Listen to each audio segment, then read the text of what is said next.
সাদা ভাত ও গরু মাংসের আয়োজন আমাদের নামাজের ঘরে টাঙ্গাইল এলাঙ্গা বাস স্ট্যান্ডে মোবাইল মার্কেটের ছাদের উপরে। হ্যালো ভিউয়ার্স, আসসালামু আলাইকুম। আশা করি সকলে ভালো আছেন। কয়েকজন মোবাইল ব্যবসায়ী ভাইয়েরা মিলে উদ্যোগ নিলেন।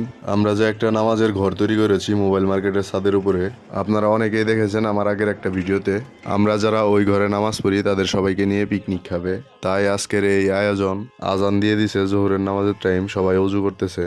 নামাজটা পরেই সবাই খাওয়া দাওয়া শুরু করবে, তাই সাফি ভাই শশাগুলো ধুয়ে দিচ্ছে।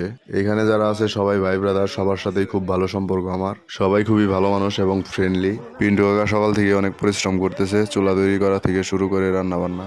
পাশাপাশি মোবাইল মার্কেটে যারা আছে সবাই যার যার নিজ দায়িত্ববোধ থেকে পিন্টু কাকার সাথে কাজে সহযোগিতা করতেছিলেন। সাফি ভাই নাড়াচাড়া দিয়ে দিচ্ছিল, ফরিদ ভাই অনেক কাজ করছে। সুলাইমন শশা ও লেবুগুলা ভালোভাবে ধুয়ে পরিষ্কার করে নিয়ে আসলো।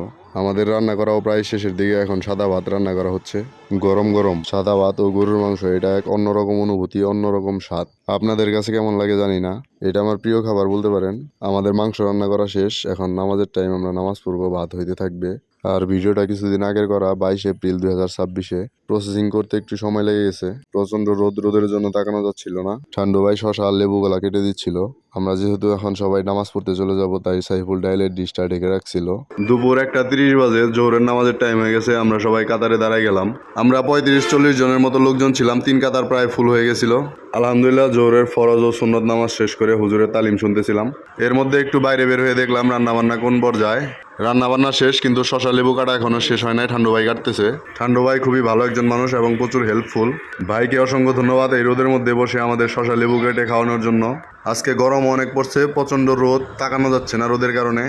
আমাদের নামাজের ঘরে এখনো তালিম চলতেছে। বাইরে ঠান্ডু ভাই শশা লেবু কাটতেছে, ফরিদ ভাই ডিশ ধুইতেছে। ফরিদ ভাই অনেক ভালো একজন মানুষ, আমাদের প্রত্যেকটা কাজেই সহযোগিতা করে। আমরা সবাই আমাদের নামাজের ঘরে বসে তালিম শুনছিলাম। তারেক ভাই, মালেক ভাই, জাকির ভাই, সাফি ভাই, এই মার্কেটের মোটামুটি সবাই ছিল। এতগুলা মানুষ এই টিন সেট ঘরের ভিতরে পোড়া রোদের মধ্যে বসে থাকা অনেক কষ্ট হয়ে যাচ্ছিল আমাদের জন্য।